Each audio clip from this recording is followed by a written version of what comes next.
Good morning student, I am सर्वोत्तम Kumar Yadav. Student, आज आपको क्लास 4th की हिंदी फर्स्ट लेसन नंबर 3 स्वस्थ शरीर बताया जाएगा। स्टूडेंट, अब तक आपने लेसन 1 लेसन 2 पढ़ा और उसका PDF भी आपको रिसीव हो गया होगा। स्टूडेंट, इसमें आपके स्वास्थ्य के बारे में बताया जाएगा। ये बताया जाएगा कि आपके जीवन में स्वास्थ्य का कितना महत्वपूर्ण योगदान है, और आपको अगर अच्छी लाइफ जीनी है तो आपके शरीर को स्वस्थ होना बहुत ही ज़रूरी है। और इसमें आपको स्वास्थ्य के नियमों के बारे में, साफ़ सफाई, प्रदूषण और उससे बीमारियों से बचने के तरीक़ों के बारे में बताया जाएगा। तो स्टूडेंट, आइए चैप्टर को स्टार्ट करते हैं। स्वास्थ्य सबसे बड़ा धन है, किसी ने ठीक ही कहा कि तंदुरुस्ती 1000 नियामत है। स्टूडेंट, इसमें बताया जा रहा है कि स्वास्थ्य सबसे बड़ा धन है, और किसी ने कहावत कहा कि तंदुरुस्ती 1000 नियामत है। नियामत मतलब बहुमूल्य, यानी कि आप स्वस्थ हैं तो आपको बहुमूल्य चीज़ों की प्राप्ति है। यानी कि स्वास्थ्य क्या है, बहुत ही बहुमूल्य दुर्लभ चीज़ है जो पैसे से नहीं खरीदी जा सकती है। स्टूडेंट, आप सब मैक्सिमम चीज़ों को पैसे से खरीद सकते हैं, लेकिन स्वस्थ जीवन आप पैसे से नहीं खरीद सकते हैं। अच्छों को आपने देखा होगा कि ये काफ़ी अच्छे पैसे कमा रहे हैं, लेकिन वह बीमार रहते हैं, अक्सर बीमार रहते हैं, स्वस्थ नहीं रहते हैं। वो पैसे से स्वास्थ्य को नहीं खरीद सकते हैं। स्वस्थ शरीर में ही स्वस्थ मस्तिष्क का विकास होता है। स्वस्थ रहने पर ही हम खेल कूद सकते हैं, पढ़ लिख सकते हैं। इसमें राइटर बता रहे हैं कि स्वस्थ शरीर में, अगर शरीर आपका स्वस्थ है, निरोगी है, कोई बीमारी नहीं है, तो आपका मस्तिष्क भी अच्छे से काम करेगा। यानी कि स्वस्थ शरीर में स्वस्थ मस्तिष्क का विकास होता है। और आप स्वस्थ रहने पे ही अच्छी तरह से खेल कूद सकते हैं, पढ़ लिख सकते हैं, अच्छी चीज़ें खा सकते हैं। और जब आप स्वस्थ रहेंगे तभी आपका खेलने में मन लगेगा, पढ़ने लिखने में भी मन लगेगा, और अच्छी चीज़ें भी आप खा सकते हैं। स्वस्थ शरीर से ही प्रकृति के अद्भुत उपहारों का आनंद लिया जा सकता है। और स्टूडेंट, अगर आपका शरीर स्वस्थ है तो उसी से आप प्रकृति के अद्भुत, जो आपका प्रकृति में अद्भुत दुर्लभ चीज़ें हैं, उसका अगर उन उपहारों का आनंद आप ले सकते हैं। कहने का मतलब, अगर आप बीमार हैं तो प्राकृतिक चीज़ों का आनंद नहीं ले सकते हैं। अक्सर दवा कराने में ही आपकी पूरी लाइफ बीत जाएगी, हॉस्पिटल से घर दौड़ने में। अगर आप स्वस्थ हैं तो प्रकृति की सारी चीज़ों को आप आनंद ले सकते हैं। प्रकृति ने जो दुर्लभ चीज़ें इसमें संसार में बनाई है। बीमार आदमी क्या कर सकता है? कुछ नहीं। अब इसमें राइटर बता रहे हैं कि बीमार आदमी क्या कर सकता है, फिर बता रहे हैं कि कुछ नहीं। यानी कि बीमार व्यक्ति है तो कोई कार्य ठीक से नहीं कर सकता, अर्थात कुछ नहीं कर सकता है। वह बिस्तर पर पड़ा केवल दुखों की दुनिया में ही विचरण करता है। और अगर बीमार है तो बिस्तर पे पड़ा पड़ा दुखों की दुनिया में ही क्या करता है, विचरण घूमता रहता है। यानी कि अपने दुख के बारे में सोचता रहता है कि क्या करें क्या न करें। बस अपने सिर्फ वो भविष्य के बारे में नहीं, अपने रोगों से निवारण के बारे में सोचता रहता है। बीमार आदमी न अच्छा खा पी सकता है, न सुंदर कपड़े पहन सकता है, न मनोरंजन कर सकता है, न सैर सपाटा, और न पढ़ाई लिखाई कर सकता है। देखिए स्टूडेंट, राइटर बता रहे हैं कि बीमार व्यक्ति जो रहता है वो अच्छा खा पी नहीं सकता। आपने देखा होगा हॉस्पिटलों में डॉक्टर लोग दवा देते हैं, फिर उसके बाद आपको खिचड़ी तहरी का सलाह देते हैं कि हल्के खाना खाइए, ऐसे वैसे खाइए, और चटक मटक की चीज़ें मत खाइए। अर्थात अगर आप स्वस्थ नहीं हैं तो तमाम चीज़ों को, आप तमाम प्रकार के भोजनों को करने से वंचित रह जाएंगे। और सुंदर कपड़े भी नहीं पहन सकता है। अक्सर वो बीमार रहेगा तो कपड़ों पे ध्यान नहीं रहेगा, उसका सिर्फ स्वास्थ्य बीमारियों से मुक्ति होने में ध्यान रहेगा, तो अच्छे कपड़े नहीं पहन पाएगा। न मनोरंजन कर सकता है, बीमार रहेगा तो दिन भर घर रहेगा तो खेलने कूदने नहीं जा सकता है। सैर सपाटा, पढ़ाई लिखाई भी नहीं कर सकता है। और सैर, यानी कि सैर, घूमने के लिए, टहलने के लिए, पढ़ाई लिखाई, हर चीज़ में उसका मन नहीं लगेगा। यह सर्वाधिक महत्वपूर्ण बात है कि पहला सुख निरोगी काया। कह रहे कि सबसे महत्वपूर्ण बात यह है कि जीवन में कि पहला सुख, यानी कि जीवन में अगर कोई पहला सुख आपको मिलता है तो वह है निरोगी काया। निरोगी मतलब जो जिसमें बीमारी ना हो, काया मतलब शरीर, ऐसा शरीर जो क्या हो, स्वस्थ हो, बीमार ना हो। शरीर को सर्वदा निरोग रखने के लिए आवश्यक है कि शरीर स्वस्थ रहे। कह रहे हैं कि आवश्यक है कि शरीर स्वस्थ, कह रहे हैं कि शरीर को सर्वथा अगर हमेशा निरोग रखना है, इसके लिए आपको आवश्यक है कि आप शरीर को हमेशा क्या करें, स्वस्थ बनाए रखें। अच्छे स्वास्थ्य के लिए 2 बातें बहुत ज़रूरी हैं, उत्तम आहार और विहार। कह रहे हैं कि अच्छा स्वास्थ्य अगर आपको प्राप्त करना है तो 2 चीज़ें आपको बहुत ज़रूरी हैं जिस पे ध्यान देना होगा। उत्तम आहार मतलब, उत्तम मतलब बढ़िया भोजन, और विहार मतलब होता है आपको टहलना घूमना। तो जो आप सैर सपाटा करते हैं, सुबह शाम टहलने जाते हैं, वो आपका विहार में आता है। एक्सरसाइज आता है, सुबह शाम टहलना आता है, ये सारी चीज़ें। और उत्तम आहार मतलब अच्छी चीज़ें खाएंगे तो आप स्वस्थ हो जाएंगे। आहार से तात्पर्य उन वस्तुओं से जो हम भोजन के रूप में ग्रहण करते हैं। विहार से तात्पर्य समय, पालन, श्रम और व्यायाम से है। देखिए स्टूडेंट, राइटर ने बताया कि आहार से मतलब जो आहार और विहार दिए हैं, आहार से मतलब उन वस्तुओं को जो हम भोजन के रूप में ग्रहण करते हैं, अर्थात उन चीज़ों को फल फूल अनाज जो भी चीज़ें हम खाते हैं अपने स्वास्थ्य के लिए, अपनी भूख मिटाने के लिए, पोषक तत्वों को प्राप्त करने के लिए, वो सब आहार में आते हैं। और विहार से तात्पर्य है जो समय पालन करते हैं, श्रम और व्यायाम करते हैं, जो समय का पालन करते हैं, कार्य करते हैं, फिर परिश्रम करते हैं, और जो सुबह शाम हम एक्सरसाइज करते हैं, वो सब किस में आता है? विहार में आता है। हमें हर समय सांस लेने की आवश्यकता होती है। सांस लेने में से शरीर वायुमंडल से ऑक्सीजन ग्रहण करता है, जिससे हमें ऊर्जा मिलती है। कह रहे हैं कि सांस लेने में हमें हर समय सांस लेने की आवश्यकता होती है। सब लोग स्टूडेंट जानते हैं, जितने भी जीवधारी होते हैं सब श्वसन क्रिया करते हैं, अर्थात सांस लेने की क्रिया करते हैं, सांस लेते हैं। हम लोग क्या करते हैं स्टूडेंट? हम जो जंतु होते हैं, यानी कि सभी जंतु, स्तनधारी, मनुष्य, ये सब क्या करते हैं? श्वसन करने में ऑक्सीजन ग्रहण करते हैं। और जो पेड़ पौधे होते हैं वो क्या करते हैं? कार्बन डाइऑक्साइड ग्रहण करते हैं। इस प्रकार हम ऑक्सीजन को ग्रहण करते हैं और कार्बन डाइऑक्साइड निकालते हैं, और हमारे निकाले गए कार्बन डाइऑक्साइड को वो ग्रहण करके ऑक्सीजन हमें देते हैं। तो स्टूडेंट बता रहे हैं कि श्वसन के लिए क्या होता है? सांस लेना ज़रूरत होती है, और हम क्या करते हैं? ऑक्सीजन ग्रहण करते हैं, जिससे हमें ऊर्जा मिलती है। ऊर्जा क्या होती है? शक्ति होती है, कार्य करने की क्षमता आने की ऊर्जा। सांस लेते समय हमारे आसपास की वायु हमारी नाक या मुंह के रास्ते फेफड़ों में जाती है, और सांस लेते समय जो आसपास की वायु होती है, वायुमंडल में जो ऑक्सीजन होता है, वह हमारे क्या है? नाक और मुंह के रास्ते फेफड़ों में जाता है। स्टूडेंट, अभी आप साइंस जब पढ़ेंगे तो आपको बताया जाएगा कि सांस तो हम दोनों मुंह और नाक दोनों से ले सकते हैं, लेकिन सांस लेना हमारे लिए स्वास्थ्य का किस माध्यम से होता है? नाक के माध्यम से। नाक के माध्यम से हम सांस लेंगे तो वह हमारे लिए स्वास्थ्य के लिए क्या होगा? हितकर होगा। शरीर के भीतर जाने वाली वायु जितनी शुद्ध तथा अधिक होगी, रक्त उतना ही शुद्ध होगा। कह रहे हैं कि जो हम सांस लेंगे तो वो शरीर के अंदर जितनी शुद्ध वायु हमारे शरीर में जाएगी, उतना ही हमारा रक्त क्या होगा? शुद्ध होगा। शुद्ध वायु वह है जो धूल, मिट्टी, नमी तथा हानिकारक पदार्थों से रहित हो। कह रहे हैं शुद्ध वायु वो होती है जिसमें नमी, धूल, मिट्टी आदि चीज़ें न हो, यानी कि इन हानिकारक पदार्थों से रहित, यानी कि इन हानिकारक पदार्थों से अलग हो, इसमें ये सब हानिकारक पदार्थ मिले न हो। तो ऐसी वायु क्या होती है? हमारे लिए शुद्ध होती है। और ऑक्सीजन व अन्य पोषक तत्वों से युक्त हो, और उस वायु में ऑक्सीजन भरा हो और अन्य प्रकार के पोषक तत्वों से भरा हो। कल कारखानों, घनी बस्तियों, बंद कमरों तथा गंदगी वाले स्थानों की वायु अशुद्ध होती है। इसमें देखिए बताएं कहाँ की वायु अशुद्ध होती है, यानी कि हमारे सांस लेने योग्य नहीं रहती। बता रहे हैं कल कारखाने, जो उद्योग धंधे होते हैं, जहाँ बहुत सारे सामानों का उत्पादन किया जाता है। और कह रहे हैं घनी बस्तियों, जहाँ पे बहुत सारी लोगों की एक आबादी रहती है।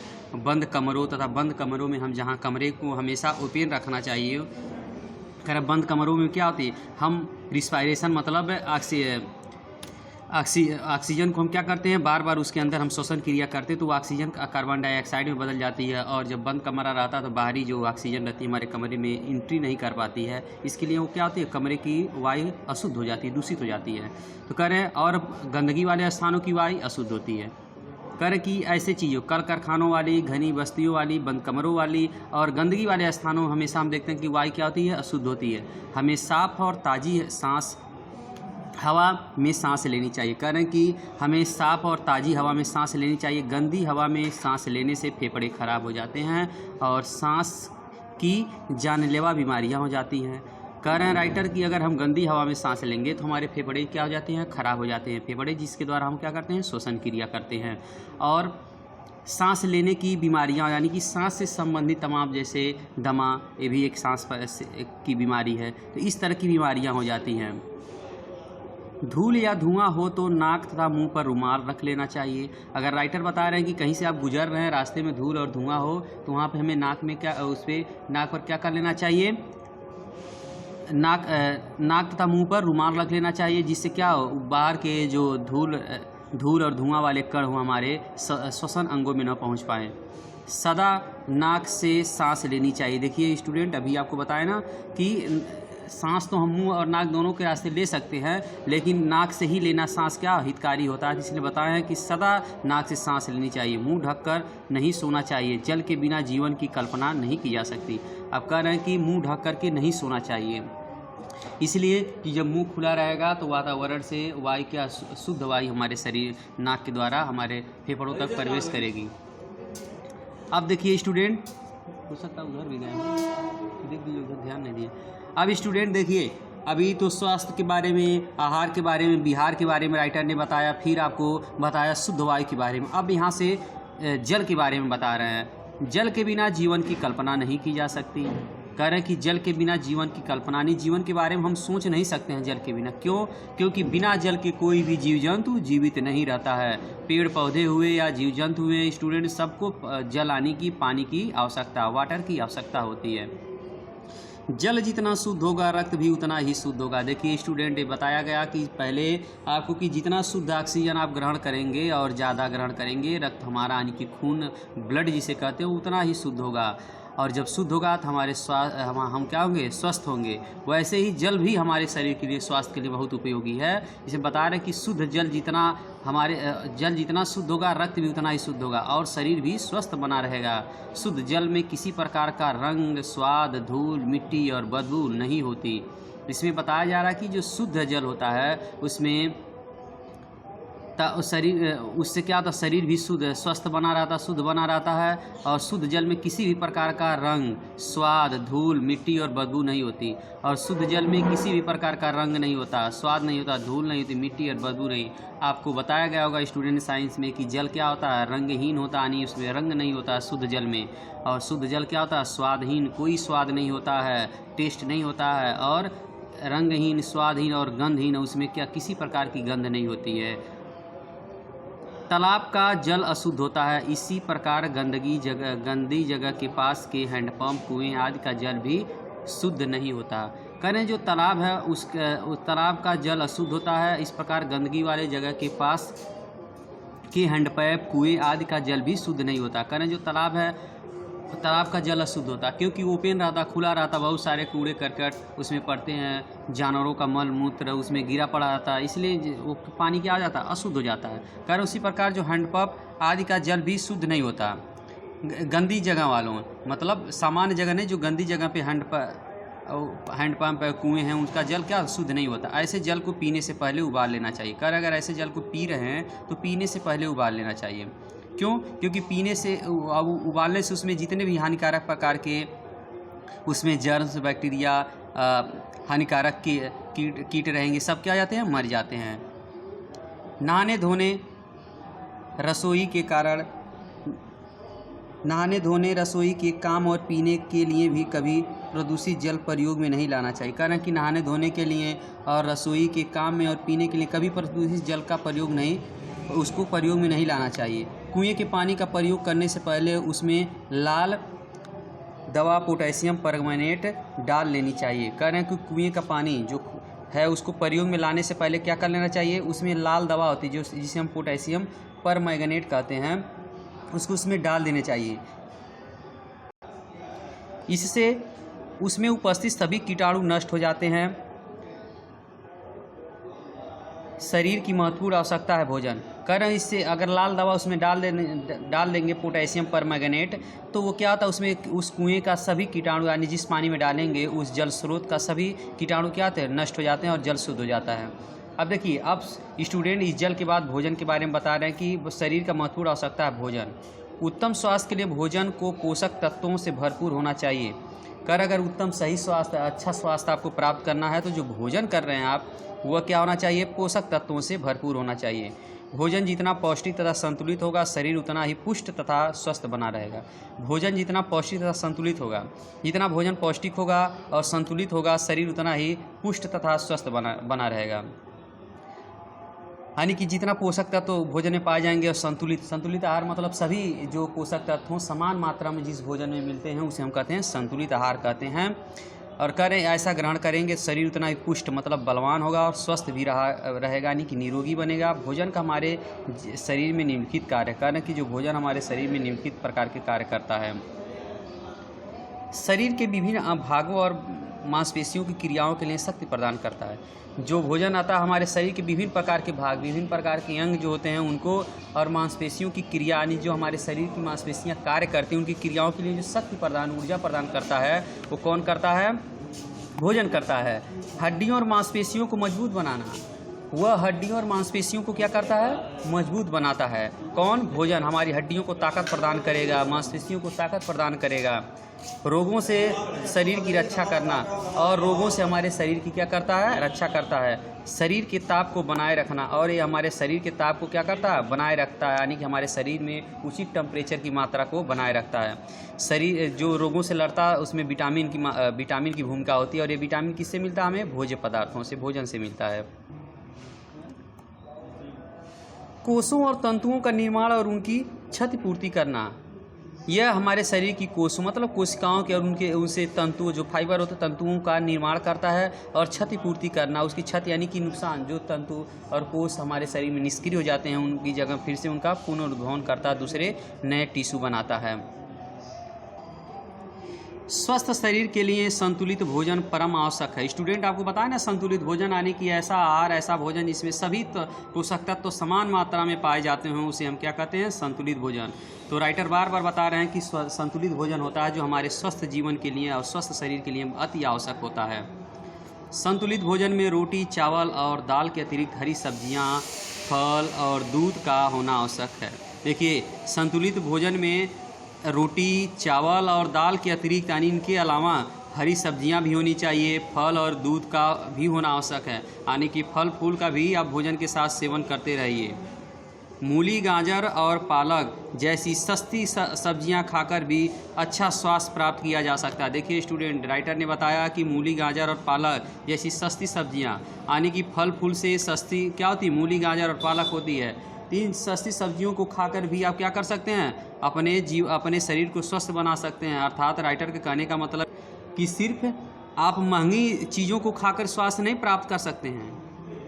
आप सस्ती चीज़ें जैसे मूली, गाजर और पालक जिसमें तमाम पोषक तत्व मिलते हैं उनको भी खा के अपने शरीर को आप स्वस्थ बना सकते हैं।